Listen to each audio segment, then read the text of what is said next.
Muito bem, nós estamos aqui para mais um programa nesse canal do YouTube, onde nós estamos gravando os 260 capítulos do Novo Testamento, comentando os 27 livros que compõem o Novo Testamento.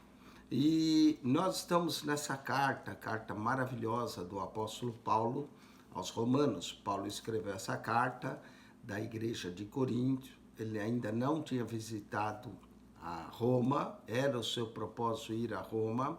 Ele escreve essa carta descrevendo o evangelho que ele pregava. Portanto, ela se torna a carta mais teológica, a carta mais influente que o apóstolo Paulo escreveu. Diferente, por exemplo, de Coríntios, que quando ele escreve para resolver problemas que havia na igreja de Coríntios. Mas Romanos não, Romanos ele mostra o evangelho que ele pregava, o evangelho da fé, ele fala da universalidade do pecado, todos pecaram e carecem da glória de Deus. Ele aponta Abraão como modelo de fé, que a justificação vem pela fé em Deus, né? Sem fé é impossível agradar a Deus, então a justificação vem pela fé. Também diz que o erro dos judeus foi querer a justificação pela lei e mostra que o propósito da lei não foi nos justificar, o propósito da lei foi para apontar o pecado. Não que a lei é má, a lei é santa, a lei é boa, ela procede de Deus, mas nós que somos pecadores, vendidos sob esse pecado, escravos do pecado, e precisamos ser libertos. E o libertador é Jesus, que nos liberta, nos transforma. O segredo de viver acima da lei é viver a vida no Espírito. Para aqueles que vivem a vida no Espírito, guiados, dirigidos pelo Espírito de Deus, nenhuma condenação há. Então, Romanos, nós podemos até dividir a carta em 2 ou 3 sessões, né? Capítulo 1 ao capítulo 11 era o evangelho que Paulo pregava. Capítulo 12, agora Paulo fica prático, ele vai trazer recomendações práticas justamente da pessoa que vive controlada, dirigida pelo Espírito, como ela deve agir, como ela deve proceder. No capítulo 12, ele vai mostrar e vai começar dizendo que nós devemos submeter nossos corpos como sacrifício vivo, santo, agradável a Deus, que esse é o nosso culto racional. E como cristãos submissos a Deus, como é que nós vivemos? Como é que nós lidamos com questão de autoridade? Devemos pagar nossos impostos, devemos nos amar uns aos outros, devemos nos respeitar, não julgar o irmão por causa da comida, no capítulo 14. Enfim, como é que o cristão deve agir quando ele é dirigido e controlado pelo Espírito de Deus? Então, Paulo começa Romanos 12 falando da nossa consagração a Deus, que nós devemos submeter os membros do nosso corpo como sacrifício vivo, santo e agradável a Deus. Ele começa assim: rogo, pois, irmãos, pela compaixão de Deus. É quase que ele falando, olha, pelo amor de Deus, atenta no que eu estou falando. Rogo, né? Rogo, pois, irmãos, pela compaixão de Deus, que apresenteis o vosso corpo em sacrifício vivo. Qual é o problema do sacrifício vivo? É que o sacrifício está vivo, ele não quer morrer, não é? Então, mas que nós apresentemos o nosso corpo como sacrifício vivo, santo e agradável a Deus. Esse sacrifício de nós nos entregarmos a Deus, devemos fazer isso, claro, em vida, não é? Porque em morte ninguém pode oferecer mais nada, mas é um sacrifício vivo. Devemos andar em santidade, porque santo é aquele que nos chamou, e agradável a Deus, que esse é o vosso culto racional. Então, o nosso culto oferecido a Deus é, na verdade, nós nos oferecermos a nós mesmos a Deus. Nós oferecemos o nosso coração, nossa mente, nossa voz, nossos ouvidos, nossos olhos, oferecer tudo a Deus para que eles sejam instrumentos de justiça, como Paulo já dizia em Romanos capítulo 6. E ele diz, não vos conformeis com esse mundo, né? O mundo jaz no maligno. As pessoas muitas vezes seguem mais o que o mundo fala do que o que Deus fala, não é? Então, o mundo jaz no maligno. Nós não temos conformar com o mundo. Conformar significa tomar a forma do mundo.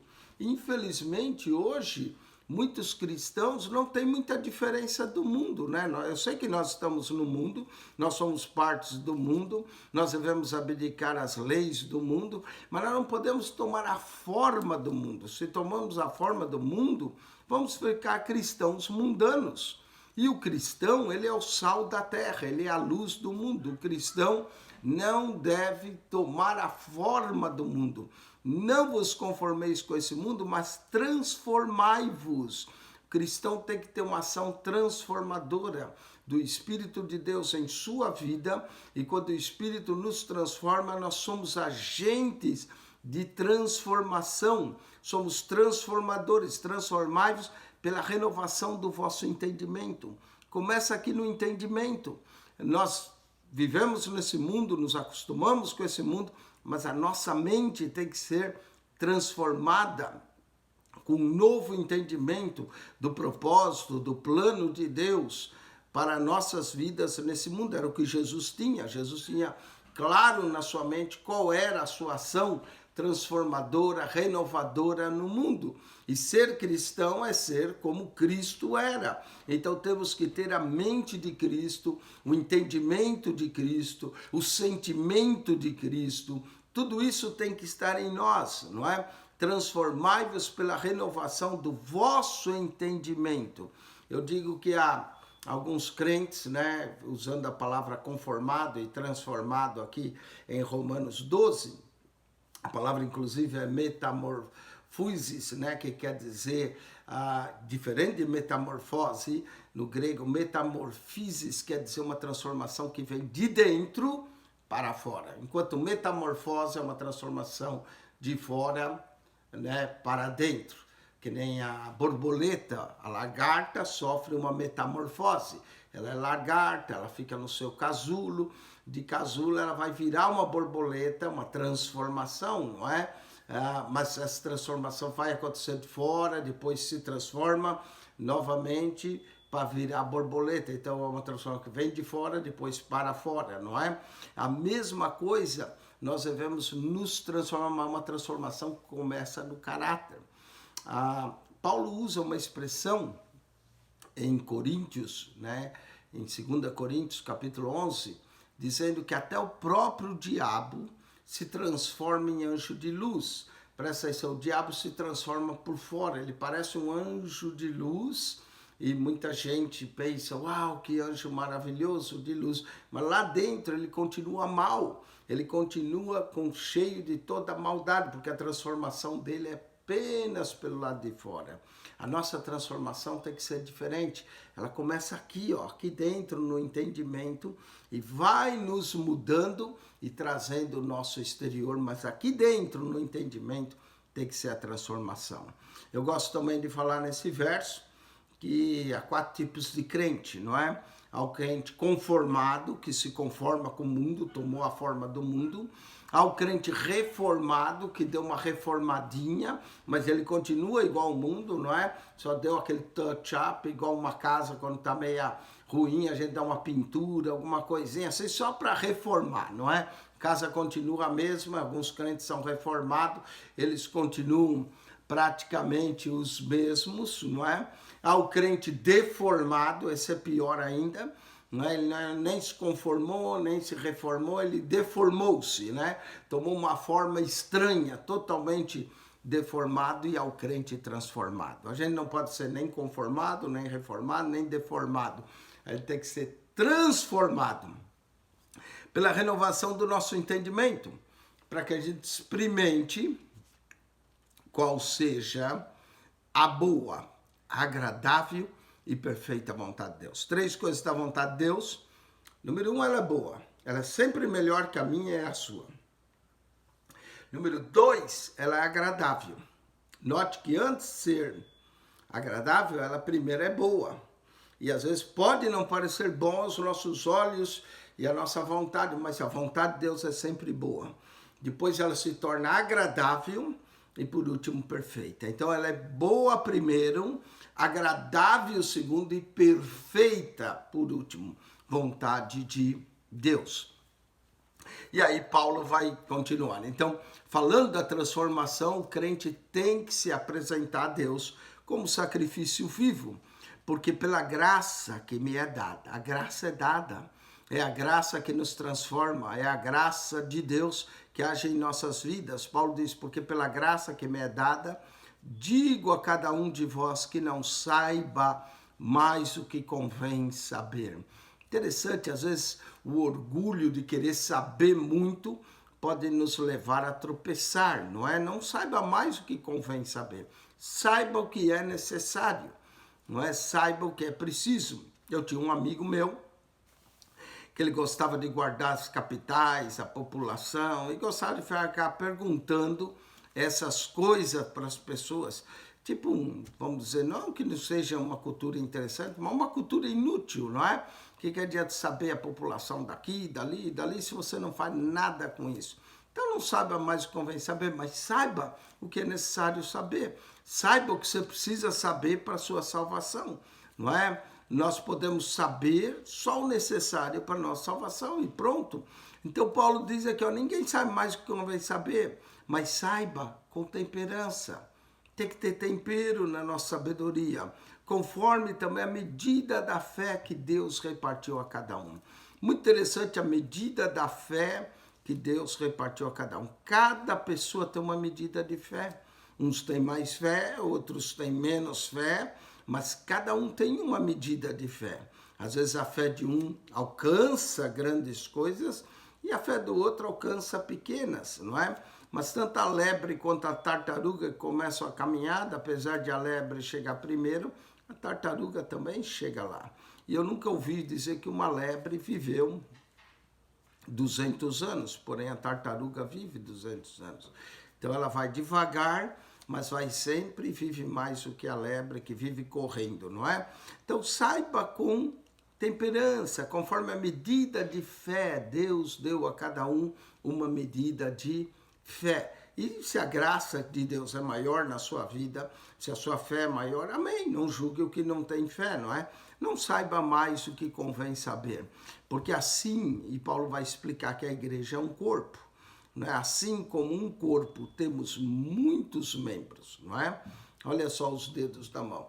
São 5, todos diferentes, cada um tem sua função, não é? No corpo nós temos muitos membros. E nem todos os membros têm a mesma operação. O que esse dedo faz, esse aqui não faz.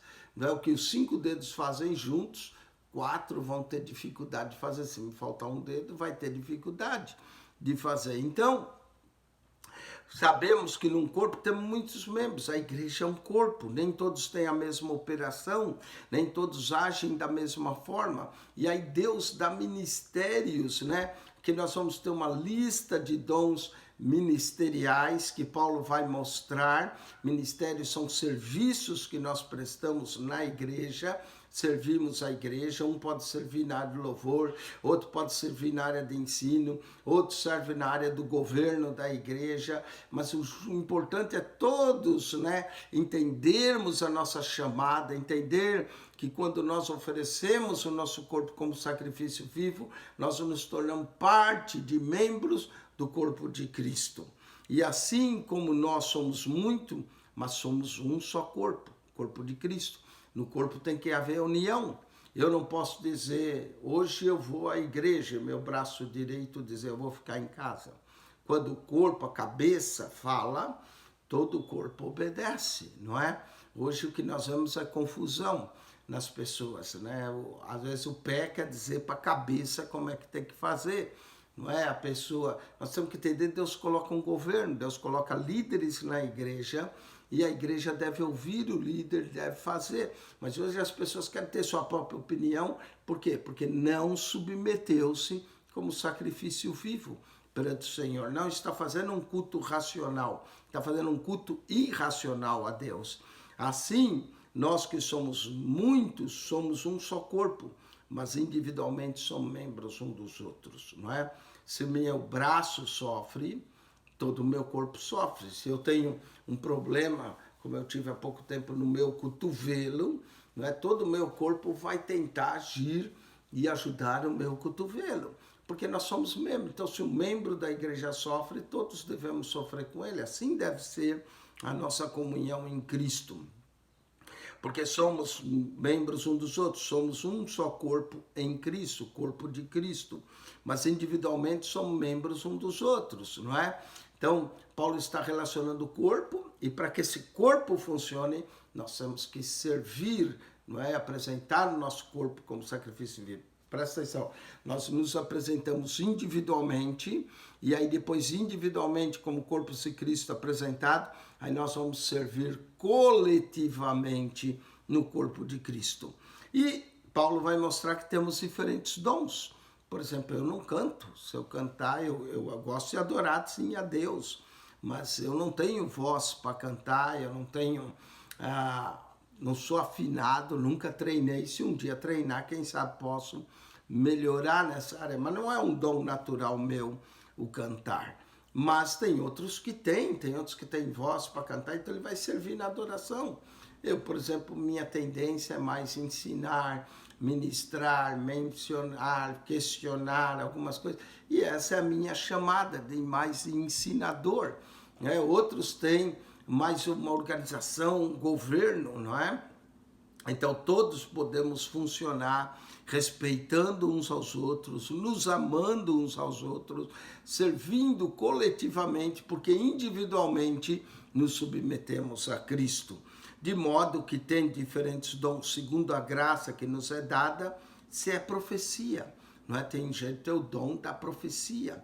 Ele vai receber uma inspiração de Deus, vai receber a palavra de Deus e vai falar em nome de Deus. E não havendo profecia, o povo perece. Não havendo profecia, uma outra tradução diz que o povo não tem visão. Então a profecia é importante. Seja ela também ministrada segundo a medida da fé. Profecia sem fé não funciona. Seja ela ministrada de acordo com a fé. Não adianta a pessoa profetizar um monte de coisa para mim e eu estou incrédulo. Não é? Ela tem que ser ministrada segundo a medida da fé. Da fé que profetiza e da fé do que recebe a profecia. Não é? Tem gente que chega para mim, pastor, aquela profecia lá que me deram não se cumpriu. Nós temos duas possibilidades. Ou a pessoa que te profetizou é um falso profeta, que é o que as pessoas assumem mais rapidamente, ou de repente faltou fé em você para receber aquela profecia, para que ela se cumprisse. Como a gente não gosta de se culpar nós mesmos, é mais fácil culpar o outro, né? Culpar o profeta. Mas note que a profecia é segundo a medida da fé. Deus fala, você tem que crer. Deus falou a Abraão e Abraão creu em Deus. Não é? E isso lhe foi imputado por justiça. Então, quando Abraão ouviu a voz de Deus, Abraão teve que crer. Sai da tua terra, da tua parentela e vai para uma terra que eu vou te mostrar. Ainda não tinha mostrado, Abraão creu naquela profecia, naquela palavra de Deus, e ele obedeceu. Então a profecia tem que ser executada de acordo com a medida da fé. Muita gente quer ouvir a profecia, mas não quer exercitar a sua fé. Seja segundo a medida da fé. Mas se você tiver fé mesmo, a maior profecia de todas é a palavra de Deus. Não é? Basta você abrir a palavra de Deus e crer no que Deus fala. Por exemplo, Mateus 28, 20, Jesus diz, eis que estou convosco todos os dias. Então Jesus está comigo, segunda, terça, quarta, quinta, sexta, sábado, domingo. E muita gente lê isso, eis que estou convosco todos os dias. Mas eu não sinto Jesus, mas eu não estou sentindo. Aí vem um profeta e diz, meu servo, eis que eu sou contigo. Deus agora falou comigo. Deus já tinha falado na palavra, você não creu. Não é? Aí tem que chegar o profeta e dizer, meu servo, eis que eu estou contigo, agora sim Deus falou. Não, a maior profecia está nas escrituras. O problema é que as pessoas leem as escrituras e não crêem nela, não exerce a medida da fé. Aí quando o profeta vem diretivamente, aí a pessoa chora, e isso, Deus é comigo, Deus é comigo. Deus já tinha dito que era com você todos os dias, né? Profecia seja exercida segundo a medida da fé. Se é ministério de servir, seja em ministrar. Hoje muita gente, né, palavra ministro, algo importante, mas ministro é algo que vinha daqueles navios que as pessoas ficavam lá embaixo e tinha que ter muito remo né? E eles ficavam puxando o remo, eles ficavam ministrando. Outros dizem que o ministro era aquele que controlava o timão do navio, ele ministrava, não é? Estava ministrando, ó, puxando o remo, ministrar. Ministrar quer dizer servir, não é? Nós temos que servir, se é ministério, seja ministrar. E se é ensino, haja dedicação no ensino. Quem ensina precisa aprender, é preciso ter dedicação, não é? É preciso estudar muito. Eu, pela misericórdia de Deus, ensino algumas coisas da Bíblia, estou aqui tentando ensinar você a entender melhor as Escrituras, mas para fazer isso eu estudei muito e continuo estudando e não paro de estudar, porque tem que haver dedicação no ensino, não é? Nós temos que sempre estar aprendendo, e a gente aprende todos os dias. Diz que a gente nasce, cresce, aprende e morre sem saber nada ainda, não é? Tem tanta coisa para aprender, tem tanta coisa para descobrir. Se haja ensino, haja dedicação no ensino. O que exorta, existe gente que tem o dom de exortar. Exortar é chamar a atenção, e muita gente não gosta de ser chamada a atenção. Inclusive a profecia, ela é dada em 3 sentidos. Ela é dada no sentido de consolar a pessoa, de edificar a pessoa e de exortar a pessoa. Então, muitas vezes a profecia vem com o sentido de exortar. Nós queremos ouvir profecia, eis que eu sou contigo, eis que eu vou te abençoar, eis que eu vou pôr portas abertas diante de ti. Essa profecia, ai, que bênção, né? Me edificou, me consolou. Mas nós não gostamos da profecia que exorta, da profecia que nos chama ao arrependimento, da profecia que manda a gente se arrepender. Porque nós não gostamos de mudar os nossos jeitos, o nosso caminho, gostamos de ficar na nossa zona de conforto, confortavelmente, não é? E o que exorta, usa esse dom em exortar. E o que reparte, tem gente que tem o dom de dar, tem gente que tem o dom de contribuir, tem gente que não pode ver uma necessidade, que quer ajudar aquela pessoa. Eu conheço várias pessoas na igreja que tem esse dom de repartir. Ele ganha, mas ele tem o prazer em dar, ele tem o prazer em servir o outro, em ajudar o outro. E o que reparta, faça isso com liberalidade. Note quantos dons nós vemos aqui: profecia, ministrar, ensino, exortar, repartir, dar com liberalidade, não é? E o que preside, o dom de presidir a igreja com cuidado, não é? Nós hoje temos em nossas denominações, congregações, pastores presidentes que presidem um campo. Tem gente que fala, onde é que está o pastor presidente? Está aqui, ó, Romanos 12:8. Presidir com cuidado. E o que exercita a misericórdia com alegria, né? Precisa exercitar misericórdia, perdoar, porque perdoar, nós sempre vamos ofender alguém e alguém vai ter que nos ofender também. E nós temos que aprender a perdoar. Tem gente que gosta de ser perdoado, gosta de falar o que ele quer, ofende as pessoas e quer ser perdoado. Mas quando alguém fala alguma coisa para eles, eita dificuldade para perdoar, não é? Então, exercite misericórdia com alegria. Note que Paulo mostra que aquele que submete a Deus vai fazer tudo isso. Então, individualmente, nós oferecemos o nosso corpo como sacrifício vivo. E aí somos parte de um corpo coletivo. E nesse corpo coletivo há muitos dons. Vai haver o dom da profecia, vai haver o dom de ministrar, vai haver o dom de ensinar, de exortar, de dar, de contribuir, de presidir, de exercer misericórdia, e devemos fazer tudo isso, né, com muita alegria no Espírito. Paulo continua falando num corpo coletivamente como é que nós temos que viver. O amor seja não fingido. Não pode ser aquele amor fingido. Ai, queridinha, meu amor, beija aqui, beija ali, abraça, assim que dá as costas, sai falando. Infelizmente, tem gente assim, sabe? Que na sua frente, meu querido, minha linda, meu isso, meu aquilo. Por trás, fala mal de você. Por trás, eu sempre fico o pé meio atrás quando alguém é muito dengoso na minha frente, não é? E depois eu fico sabendo que a pessoa fala mal. O amor seja não fingido. Nós temos que ter um amor sincero. Esse amor fingido de beijinho aqui, beijinho acolá. Não estou dizendo que você não deve beijar, abraçar, nada disso. Mas às vezes esse amor é meio fingido, não é? O amor seja não fingido.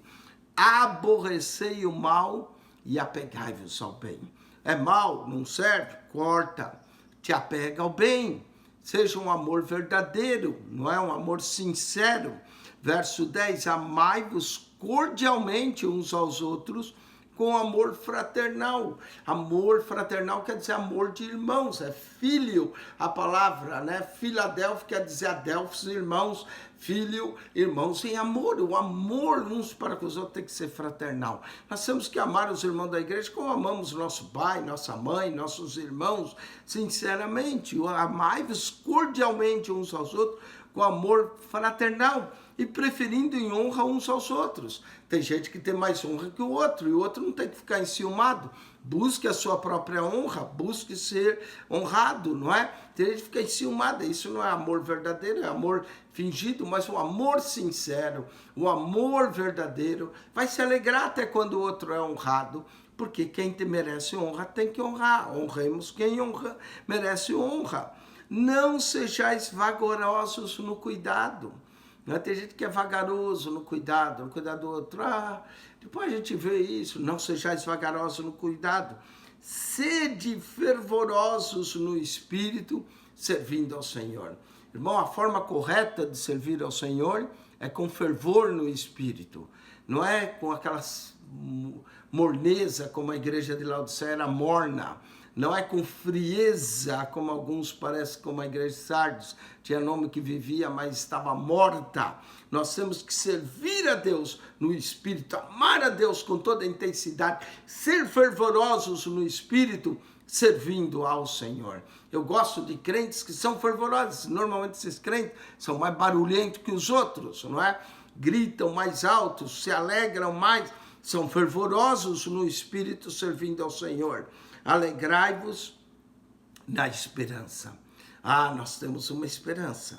Quando você estiver triste, procure achar alegria na tua esperança. Qual é a nossa esperança? Ir para o céu, ir para a glória, estar com Cristo e andar pelas ruas de ouro, ter nas mansões eternas, comer do fruto da árvore da vida. Essa é a nossa esperança. A esperança está com Cristo, está no trono de Deus, adorar o Cristo eterno, maravilhoso. Alegrai-vos na esperança e sede pacientes na tribulação. Tribulação vem. No mundo, ao mundo de tribulação. Jesus disse, no mundo tereis aflições. Aflição, tribulação, que testa a nossa fé. A gente tem que ser paciente. Não perca a tua esperança, a tua fé no meio da tribulação. Seja paciente. E como é que você pode ser paciente na tribulação? Paulo vai dizer no Romanos 12, perseverai na oração. Orando, está passando tribulação? Vai orar. Está alegre? Também vai orar, não é? Persevere na oração. Perseverai na oração. Oração. Para o crente, oração é dever. Oração, você tem que orar, você tem que perseverar na oração. Não é? Eu preguei uma vez uma mensagem sobre as 4 âncoras da alma, a palavra, a fé, a oração e o amor. São as 4 âncoras da nossa alma. Perseverai na oração. Você tem que ser perseverante. Eu também tenho que perseverar, não é? A gente, quando se vê em problemas, ore a Deus. Tem gente que pega no telefone e vai falar com o outro, mas ore a Deus. Tem gente que gasta 1 hora falando do seu problema para o outro, que não vai resolver nada. O problema só ouviu e o outro está ouvindo e dizendo, meu Deus, eu também estou cheio de problemas.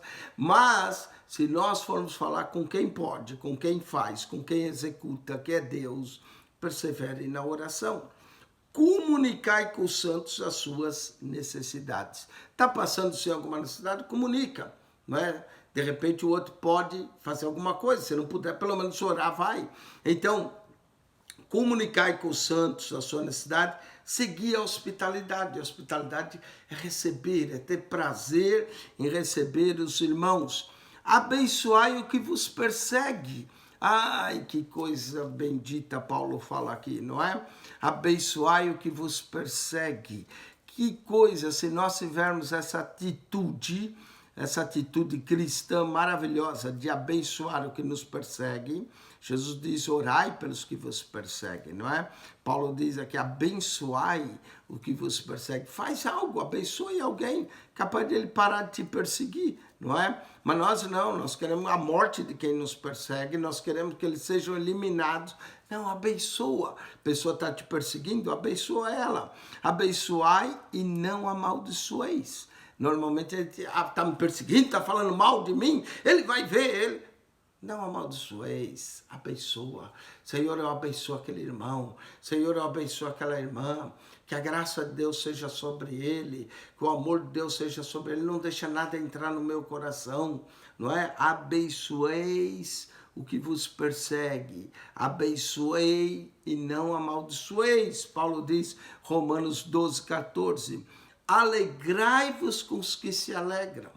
O outro conseguiu uma vitória, está feliz, comprou uma casa, um emprego novo, um carro novo. Alegra-se com ele. Tem gente que não consegue se alegrar com a vitória do outro. Não alegra com a vitória do outro. Tem gente que fica enciumado, com inveja, com desperta sentimentos. Essas coisas não pertencem ao cristão. Tiremos tudo isso, apresentemos a Deus o nosso corpo como culto, seja renovado, transformado no seu entendimento.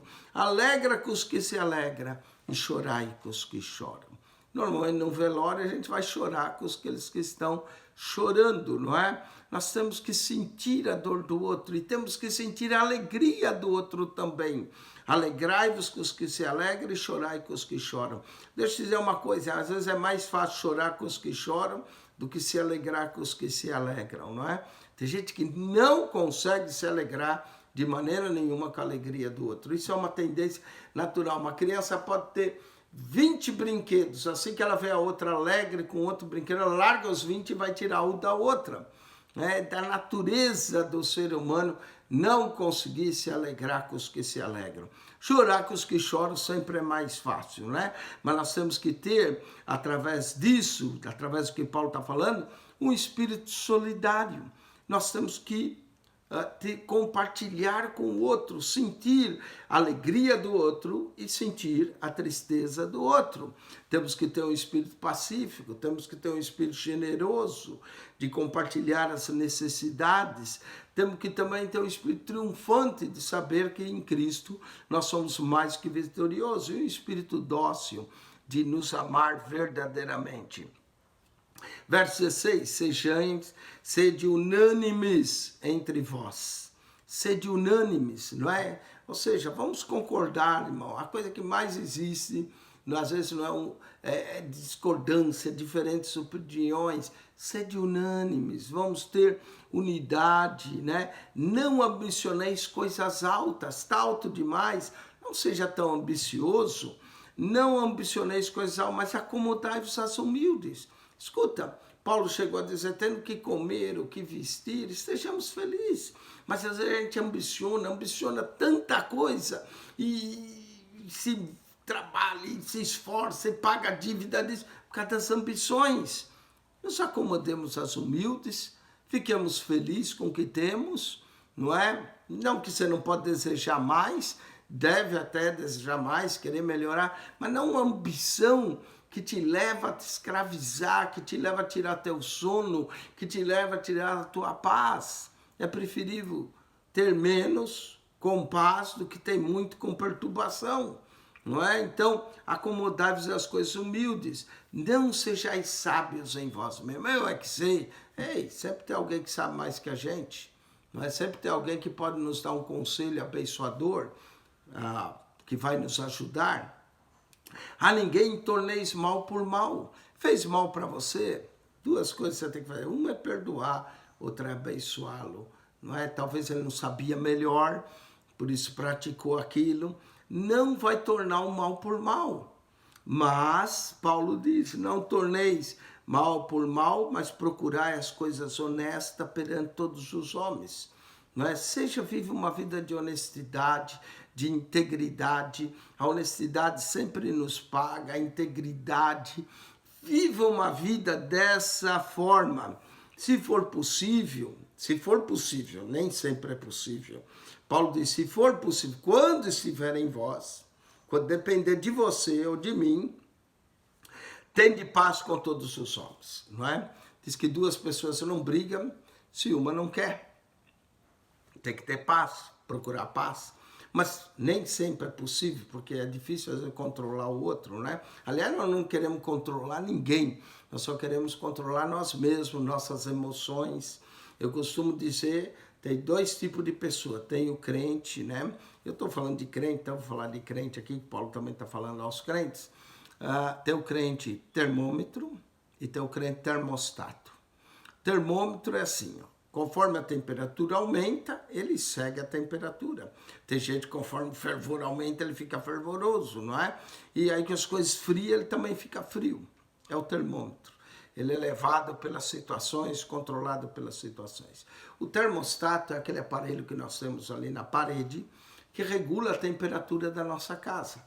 E não importa se lá fora está um calor de mais de 100 graus Fahrenheit, aqui dentro, quando eu ponho 70, vai estar fresco, não é?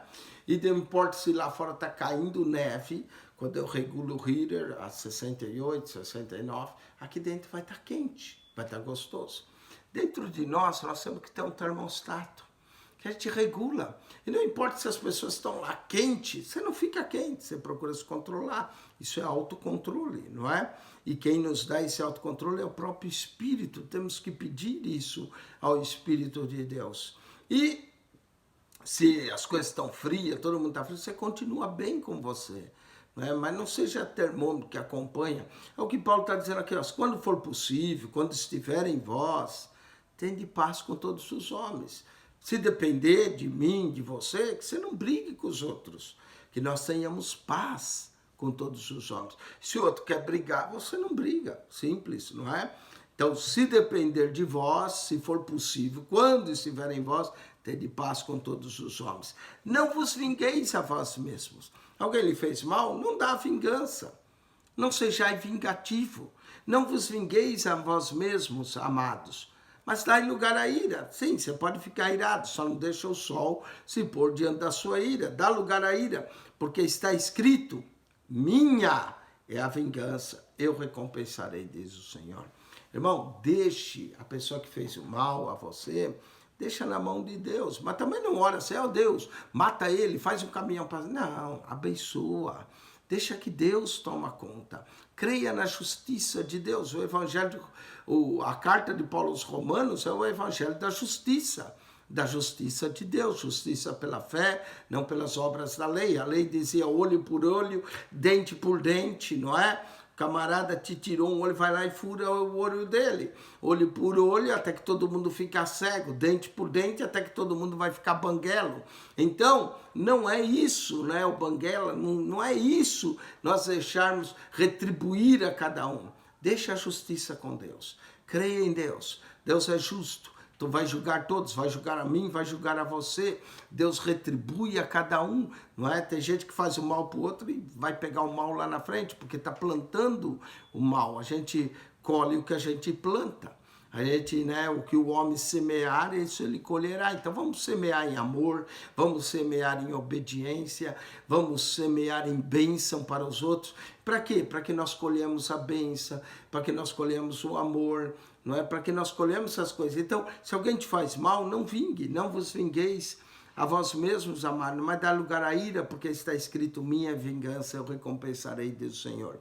Portanto, baseado em tudo isso que o apóstolo está falando, de não vingar, de abençoar, não amaldiçoar, ele diz, portanto, se o teu inimigo tiver fome, é melhor que o crente não tenha inimigo, mas se tiver, e amanhã ou depois ele está com fome ou com sede, dá-lhe de comer, dá-lhe de beber. Portanto, se o teu inimigo tiver fome, dá-lhe de comer. Se tiver sede, dá-lhe de beber. Porque fazendo isso, amontoarás brasas de fogo sobre sua cabeça.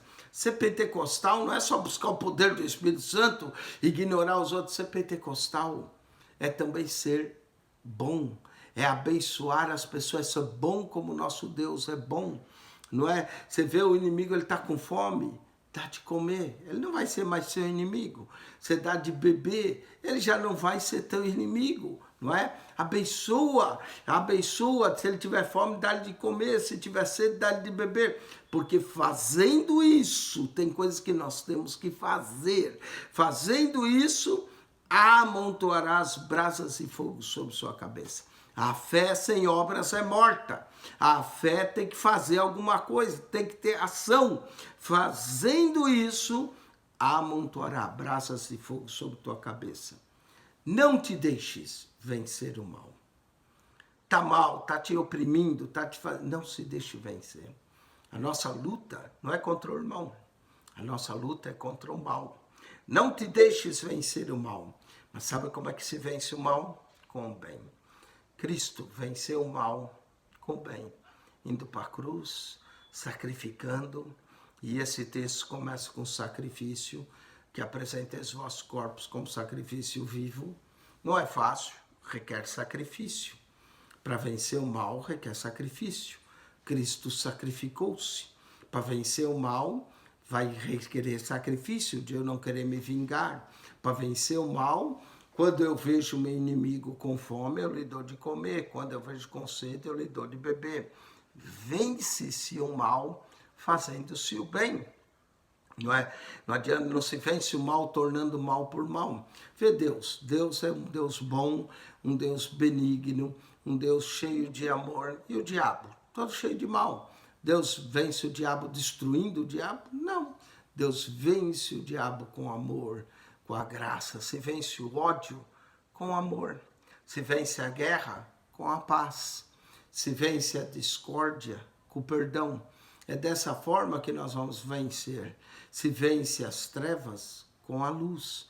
Se vence as coisas, o mal fazendo o bem, não é? Não te deixes vencer do mal, mas vence o mal com o bem. Que Deus nos ajude, que nós possamos triunfar sobre o mal. E que isso requer sacrifício. Por isso que ele começa. Rogo, pois, irmãos, pela compaixão de Deus, que apresenteis o vosso corpo em sacrifício vivo. Que nós podemos submeter a nossa mente à palavra de Deus, o nosso entendimento, para que tenhamos a mente de Cristo, para que tenhamos um coração puro, limpo, misericordioso, não vingativo, deixe a vingança com Deus. Amém? Que coisa prática Paulo nos ensina, daquele que é controlado, dirigido pelo Espírito de Deus. Ele vai dar fruto, fruto de bondade, fruto de amor, de graça e de misericórdia. Com isso, nós terminamos Romanos 12. Você notou que Romanos 12 é bem prático, recomendações práticas de ações, como é que nós vamos viver. Note que os outros capítulos eram mais teológicos, mais ensino, justificação, regeneração, a vida no Espírito, mas aqui Paulo fica bem prático, não é?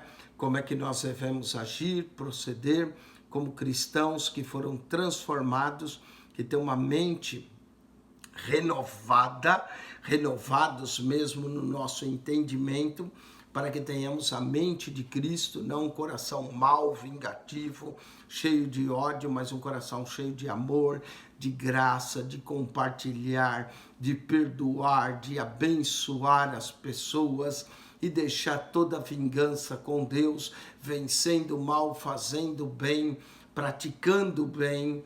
É isso que nós temos que viver e viver dessa forma, para que a igreja seja uma bênção, para que se todos tivermos essa atitude e serem unânimes, então o corpo de Cristo é abençoador, o corpo de Cristo será de bênção. E se alguém ainda não foi transformado, que nós oremos e ajudemos e com graça e olhando por nós mesmos. Amém? Com isso, nós encerramos mais um capítulo. Capítulo 12, um capítulo prático, um capítulo que nos mostra a nossa consagração a Deus, que devemos andar em humildade, fidelidade, que devemos usar os dons que Deus nos dá segundo a medida da fé, devemos mostrar o amor, devemos mostrar fervor, devemos mostrar humildade, devemos mostrar beneficência. Tudo isso nós encontramos nesse capítulo 12 de Romanos. bem prático. Eu espero que você leia novamente, que você medite no capítulo 12. E mais importante ainda, que eu e você, eu me incluo, possamos fazer tudo aquilo que Paulo nos diz nesse capítulo. É possível? Sim, com a graça de Deus. É possível, sim, sacrificando nossa vontade e apresentando nosso corpo como sacrifício vivo, santo e agradável a Deus. Que Deus te abençoe. Assista os nossos comentários nos demais capítulos, capítulo 11, 9, a introdução do livro de Romanos. Assista o comentário que nós vamos fazer no capítulo 13. Se você tiver essas atitudes do capítulo 12, fica fácil submeter as autoridades no capítulo 13, fica fácil não julgar o irmão no capítulo 14, não é? Então, tudo isso nós vamos estudar nessa carta de Romanos. Deus te abençoe, assista os demais programas, que a graça de nosso Senhor Jesus seja contigo, o amor de Deus, nosso Pai, e a rica e doce consolação do Espírito Santo. Deus vos abençoe ricamente em Cristo Jesus. Quem esteve convosco, pastor Eugênio Piacentini.